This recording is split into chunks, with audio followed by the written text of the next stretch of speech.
안녕하세요 여러분, 도키와 믹 주식하는 것을 환영합니다. 아침에 일어났는데 나스닥이 이렇게 보시는 것처럼 1.24%나 상승을 했더라고요. 나스닥뿐만이 아니라 다우지수에서 1.39% 그리고 S&P 500에서 1.66% 정도 오르는 좋은 상승을 보여주었습니다. 지금 여기 특히나 어느 섹터에서 상승을 했는지 봤는데요. 보시면은 반도체 쪽에서 좀 많은 상승을 보여줬습니다. 엔비디아에서 2.42%, 인텔에서 4.59%, AMD에서 1.56%, 텍사스 인스트루먼트에서 5.44%, 그리고 브로드컴에서 4.41%, 퀄컴에서 4.49, 마이크론에서 4.64 등등 굉장히 좋은 모습을 보여줬다라고 볼 수 있는데요. 그나마 조금 안타까운 부분은 테슬라가 3.38 정도 떨어지면서 꽤나 안타까운 모습을 보여줬다고 할 수 있습니다. 지금까지 주식이 떨어진 이유를 찾아보자면 다음과 같은 이유가 있을 수 있는데, 사실 유럽 코로나나 미중 분쟁은 하락의 분위기에 조금 동조를 할 뿐 기관이 팔아치우는 원인은 아니라고 생각하고요. 제가 봤을 때는 10년 국채금리가 상승에 따라서 연준이 어쩔 수 없이 금리를 올릴 수밖에 없다는 전망, 그리고 기업을 대상으로 걷어들이는 세금 21에서 28%로 가는 부분이라고 봅니다. 지난번 영상에서는 골든너겟으로 예시를 보여드렸는데, 이번에는 아마존이 세금 인상과 금리가 상승함에 따라서 주가가 어떤 변화가 생기는지 한번 DCF 밸류에이션을 통해서 직관적으로 보여드리도록 하겠습니다. 참고로 DCF 밸류에이션을 사용하는 이유는 많은 기관 그리고 애널리스트들이 특정한 기업의 적정 주가를 측정할 때 DCF 밸류에이션을 통해서 최대한 가늠을 하려고 합니다. 물론 많은 부분에서 가정이 들어가지만 그러한 가정치의 정확도를 최대한 높이기 위해서 할인율을 넣어서 최대한 보수적으로 잡는 것이죠. 그렇기 때문에 애널리스트 그리고 기관의 눈에서 금리와 세금이 올라갔을 때 주가는 어느 정도 변화가 생기는지 가늠해 보는 것이 중요하겠습니다. 아마존을 보시면은 제가 보수적으로 할인율을 이렇게 12%로 잡아놓았을 때 아마존의 적정 주가는 4,463.27달러이고요. 오늘날을 기준으로 아마존의 주가는 3,052.03달러이므로 앞으로 오를 수 있는 포텐셜이 46.24% 정도가 남았다는 것을 볼 수 있습니다. 참고로 지금 보시는 이 디스카운트 레이트가 바로 금리와 직결되어 있는 할인율입니다. 금리가 올라가면은 이 디스카운트 레이트 할인율이 올라가고요. 금리가 떨어지면 이 할인율이 떨어집니다. 그러면 만약에 연준이 금리를 1%나 올린다고 했을 때 적정 주가에는 어떤 변화가 있는지 한번 알아보도록 하겠습니다. 이렇게 한번 13%를 올려보았습니다. 13%를 올렸을 때 어떤 변화가 일어났을까요? 아까 분명히 46.24% 정도에 오를 수 있는 그런 포텐셜이 남아있었는데 그 포텐셜이 36.06%로 10%나 떨어졌다는 것을 볼 수 있습니다. 이처럼 금리 1%가 주식의 적정 주가를 예측하는 입장에서는 엄청난 변화를 불러일으킵니다. 참고로 금리 1%는 정말 많이 올린 겁니다. 그리고 만약에 금리 2% 올린다면 20% 가까이 떨어지겠죠. 그리고 바이든이 세금을 21%에서 28% 올린다고 했습니다. 그래서 여기 21%에서 28%를 한번 전부 다 바꿔보겠습니다. 이렇게 세금을 21%에서 28%로 올리니까 원래는 한 36% 정도 더 상승할 수 있었던 아마존이 34.60% 떨어지면서 약 한 1.5%에서 2% 정도의 주가 하락이 생기는 것을 보실 수 있습니다. 세금이 올라가는 것에 따라서 주가는 크게 조정을 받지 않는데 사실 사람들의 심리가 작용해서 추가로 더 떨어질 수는 있겠죠. 어쨌든 지금까지 금리 그리고 세금의 상승에 따라서 아마존과 같은 기업의 주가가 떨어지는 것은 약 12%에서 14% 정도가 되겠습니다. 그렇다면은 다른 기업들은 30에서 50%나 떨어졌는데 왜 그러냐고도 물어보실 수 있는데 그것은 펀더멘털 차이입니다. 지금 매출이 없는 스펙들의 에비타는 대부분 앞으로 3년에서 5년 동안은 마이너스가 될 것으로 전망을 하고 있습니다. 스펙뿐만이 아닙니다. 지금 성장주들의 대부분의 에비타가 앞으로 1, 2년 동안은 마이너스인 상태일 것이고요. 기업이 실적을 내고 있지 않은 상태에서 그 기업이 몇 년 후쯤에는 우리는 흑자로 턴어라운드를 할 것이다 라고 말을 한다고 해도 실제로 그게 언제 현실화될지는 두고 봐야 하는 일인 것입니다. 그러므로 DCF 밸류에이션을 통해서 적정 주가를 도출해내야 되는 입장에서는 디스카운트 레이트를 1% 줘야 될 것을 2% 줘야 되는 것이죠. 즉 펀더멘털이 약한 종목들인데 최근에 많이 오른 종목들은 직격탄을 맞은 것이고요. 펀더멘털이 강한 종목들은 상대적으로 덜 조정을 받은 것입니다. 그렇다면 실제로 지금 아마존의 주가는 어느 정도 떨어졌을까요? 고점 대비 아마존은 이미 16% 정도 떨어졌다는 것을 보실 수 있습니다. 그리고 지금 현재는 조금 반등을 하여 이렇게 약 11% 정도 떨어졌다는 것을 볼 수 있죠. 즉 이미 한번 금리가 상승할 것이라는 공포감 그리고 세금이 오를 것이라는 두려움으로 인해서 제가 DCF 밸류에이션에서 보여드린 것처럼 주가는 지금 11.50% 정도 떨어져 있는 것을 볼 수 있습니다. 그러한 악재가 이미 반영이 된 것이죠, 주가에.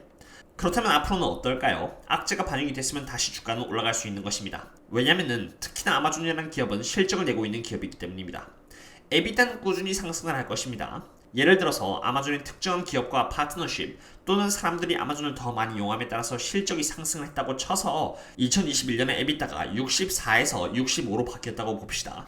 2021년 에비타가 64일 경우에는 지금 상승할 수 있는 포텐셜이 34.60%였는데 제가 지금 이렇게 64를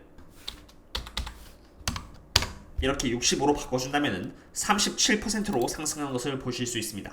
이 대목에서 말씀드릴 수 있는 것은 펀더멘털이 강한 종목들은 앞으로도 꾸준히 성장을 해줄 것이기 때문에 꾸준히 주가가 상승을 할 수 있는 것이고요. 펀더멘털이 약한 종목들은 엎치락 뒤치락 하면서 있다가 좋은 호재가 나오면 실적이 크게 바뀌어 크게 또 성장을 할 수 있는 것이죠. 물론 이번에 바이든 정부가 나눠주는 1.9 트릴리언 달러의 보조금은 호재라고 할 수 있는 것이고요. 그렇다면 이러한 상황에서 과연 어떤 기업이 펀더멘털이 강하고 충분히 악재를 소화시켜 적정한 주가 상태로 돌아왔을까요? 저는 반도체 쪽 섹터라고 봅니다. 예를 들어서 퀄컴이나 아니면 AMD를 꼽을 수 있겠는데요. 먼저 퀄컴의 주가를 보시면은 20.59% 정도 조정을 받은 상태이고요. 퀄컴의 펀더멘털을 보시면은 이렇게 아주 아름답습니다. 매출과 매출 총이익은 이렇게 꾸준히 우상향을 하고 있고 R&D 부분에 공격적으로 투자를 하고 있으며 영업이익과 순이익 모두 계속 흑자를 보고 있는 상태입니다. 퀄컴의 매출액은 앞으로도 20.09% 그리고 에비타는 27.1%씩 상승해줄 전망을 보이고 있는 상태입니다. 퀄컴의 경우는 부채가 많지 않으냐 하는 우려가 있을 수도 있는데 부채가 어떻게 구성되어 있는지를 보시면 전혀 그렇지 않다는 것을 볼 수 있습니다. 여기 보시는 현금, 단기 투자액, 그리고 리시버블을 봤을 때 전부 가용할 수 있는 현금성 자산은 16.45조이고요. 부채의 경우는 디퍼 레비뉴를 빼고 20조에 육박합니다. 확실히 적은 부채를 가졌다고는 할 수 없겠죠. 그러나 장기부채가 전체 부채 비율의 71.9%가 된다는 것을 무시할 수는 없겠습니다. 이 장기부채는 1년 안에 갚아야 되는 것이 아니라 아주 긴 기간에 걸쳐서 은행을 대상으로 갚아야 되는 부분이기 때문이죠. 그럼 이 장기부채를 갚아야 되는 기간이 얼마나 되는지를 한번 볼까요? 퀄컴의 경우는 15.23조의 부채를 들고 있습니다. 그리고 지금 여기를 보시면은 Total Long-Term Debt는 15.261을 해가지고 15.26조의 부채를 들고 있다는 것을 볼 수 있습니다. 반올림하면은 15.23으로 그대로 일치한다는 것을 볼 수 있으시겠죠. 그리고 퀄컴이 부채를 상환해야 하는 기간은 5.4조에 대한 부채는 2045년이고요. 여기 5.8조에 대한 부채는 2047년, 2조에 대한 부채는 2050년, 2.2조에 대한 부채는 2032년으로 부채를 갚아야 되는 기간은 엄청 멀리 떨어져 있다는 것을 볼 수 있습니다. 이렇게 부채를 갚아야 되는 기간이 길게 잡혔다는 것은 퀄컴이 은행으로부터 얼마나 높게 신뢰를 받고 있는지를 알 수 있는 대목입니다. 퀄컴의 미래 전망도 잠시 알아보겠습니다. 퀄컴의 SAM 시장 규모가 2019년에 65조였다면 퀄컴의 2022년 SAM 시장 규모는 100조에 달합니다. 참고로 SAM은 Serviceable Addressable Market인데 TAM보다 조금 더 현실적인 규모의 시장 사이즈라고 할 수 있겠습니다. 그리고 이러한 시장 규모의 성장의 원인은 당연히 5G입니다. 실제로 4G에서 5G로 넘어가게 되면서 낮은 지연 시간, 100배 높아진 트래픽 용량, 네트워크 효율성, 그리고 스피드에서 100배나 빨라진 기술적 업그레이드로 인해서 많은 고객이 4G에서 5G로 바꾸기를 고대하고 있습니다. 이로 인해서 스마트폰 판매가 증가하면 퀄컴의 칩셋 판매 및 라이센스의 수익이 증가하게 되는 것이죠. 게다가 퀄컴은 삼성, LG, 노키아, 화웨이, 인텔, 에릭슨 등 다른 경쟁사들에 비해서 특허를 낸 숫자가 압도적으로 높아 5G의 수혜주는 단코 퀄컴이 될 수밖에 없겠습니다. 게다가 퀄컴은 최근에 누비아를 인수하겠다고 밝혔죠. 누비아의 인수익은 1.4조로 퀄컴의 시가총액 1%가 안 되는 가격입니다. 누비아의 CPU는 퀄컴의 스냅드래곤, 노트북 및 자동차와 같은 별개의 산업 애플리케이션을 사용하는 기타 IoT 장치를 지원할 것으로 전망이 됩니다. 누비아의 CPU는 ARM 프로세서의 경쟁사이기도 하기에 누비아의 인수는 ARM에 대한 의존도를 조금 낮춰줄 것입니다. 이렇게 좋은 펀더멘탈, 안정적인 재무 상태, 그리고 밝은 전망이 있다 한들 주가가 고평가이면 조정을 받을 확률이 높겠죠. 이것은 퀄컴의 멀티플 현황입니다. 이 초록 색깔은 퀄컴의 어닝이고요. 앞으로도 2022년 그리고 2023년에 어닝은 증가할 것이며 배당금 또한 증가할 것으로 예측이 되어 있죠. 오렌지 라인은 퀄컴의 어닝에 따라서 측정된 P 멀티플로 지금 17.12고요. 파란색은 실제로 시장이 퀄컴에 부여하는 P 멀티플로 23.05입니다. 그리고 지금 제가 가리키고 있는 이 검정 색깔 라인은 퀄컴의 주가인데요. 퀄컴은 그전까지 이렇게 고평가 영역에 왔다가 다시 시장이 인정하는 멀티플 영역으로 들어온 것을 볼 수 있습니다. 즉 퀄컴의 주가 멀티플은 23.32로 고평가도 저평가도 아닌 적정한 주가 상태에 위치하고 있다고 보시면 되겠습니다. 어떠셨나요 여러분? 오늘은 나스닥의 상태, 그리고 펀더멘탈 재무 상태의 미래 전망, 그리고 지금 현재 저평가 상태라고 할 수 있는 한 예시를 알아보았습니다. 제가 조심스럽게 한 말씀 올려보자면은 주식이 끊임없게 변동성을 보일 때마다 멘탈이 흔들릴 수밖에 없다는 부분은 너무나도 잘 이해를 하고 있습니다. 그러나 스스로가 느낄 때 편안하게 주식을 하고 있지 않다는 것은 너무 위험한 종목에 많은 수량을 담고 있다던가 주식에 투자하고 있는 전반적인 돈의 양이 자신의 그릇 이상이기 때문이라고 생각이 듭니다. 멘탈은 그냥 존버를 하고 무시한다고 해서 나오는 것이 아니라 본인이 투자를 하고 있는 종목에 대한 근거입니다. 투자에 대한 근거가 갖춰져 있을 때 그 종목을 꾸준히 들고 갈 수 있는 인내심 그리고 멘탈이 나온다고 생각합니다. 그렇기에 무작정 떨어진다고 해서 물을 타면 되는 것이 아니라 본인이 투자를 하고 계시는 종목에 대한 투자 근거를 명확하게 확립을 하시고 그 근거에 따라서 천천히 분할 매수를 해나가신다면 앞으로도 좋은 수익을 계속해서 들고 가게 되실 것이라고 믿습니다.